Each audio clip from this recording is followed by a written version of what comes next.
key new musical element for The Dark Knight was always going to have to be the sound of the Joker. Hans and I talked about it very early on, and I would send him stills and little shots of what Heath was doing to try and give him a feel of it. I didn't want to write a summer blockbuster, happy, indulgent score. I wanted something that was truly provocative and people could truly hate. You know, I made the conscious decision to go out there onto the edge. You know, that was the first step I took, you know, and the great thing about working with Chris is when I go, maybe I'm going a little too far off the deep end, he'll push me a little further. He would talk to me about the nature of the sounds he was playing with, this idea of sort of razor blades on strings, this idea of tension and extraordinary tension, just mounting and mounting. The idea of the punk influence that I think Heath had absorbed in the feel of the character, getting the feel of that into the music. Without it ever becoming too punk, too rock and roll, too different from the rest of the music. I was trying to get it down to the most minimal thing that could say exactly what I wanted to say, so that whenever you would only hear a hint, I mean, you can hear a second of this thing, and you know the Joker's, you know, lurking somewhere.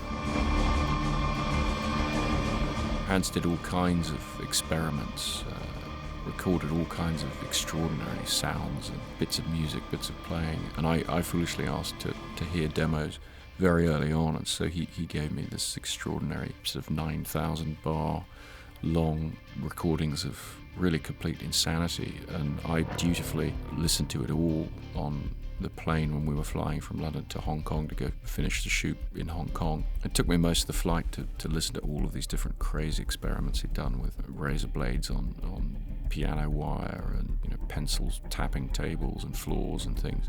Just different fragments and different ideas, and there are literally thousands of them. This is from the early experiments.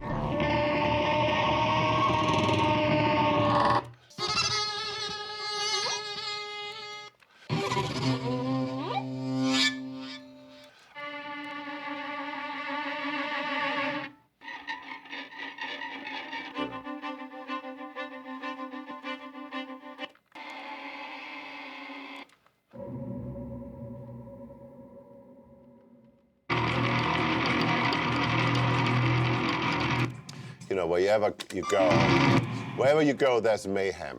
And it was a pretty unpleasant experience to listen to all of it, quite frankly. It's a very unsettling set of sounds that he came up with. By the end of it, I had to sort of call him and say, I have no idea where exactly the sound of the Joker is in that 9,000 bars, but you feel that it is there. I felt he very much cracked it. And then it was down to him to find how to refine that into something that was actually practical to use in the film.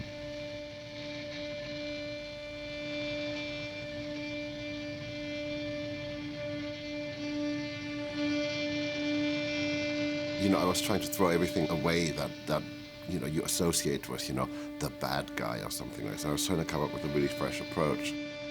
And then really I took the idea of anarchy, you know, somebody who has that philosophy, what that does, and that fearlessness. And I thought, what if I can define a character in one note?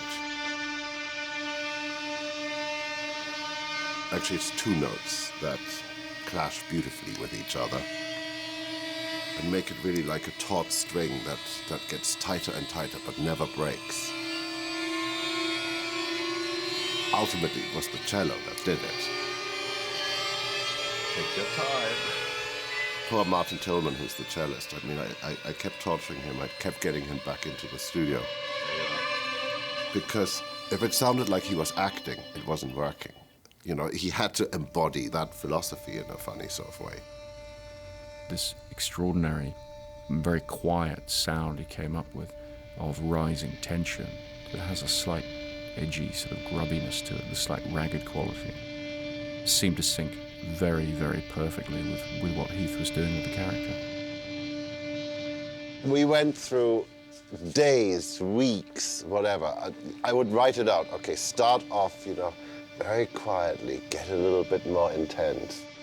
When we were doing it, you know, I could see the focus, complete focus in Martin playing that note.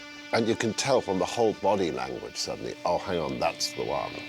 We're there now. So you have the lonely little cello note. And now slowly these guitars start coming in that bend it, but of course they don't sound like guitars at all.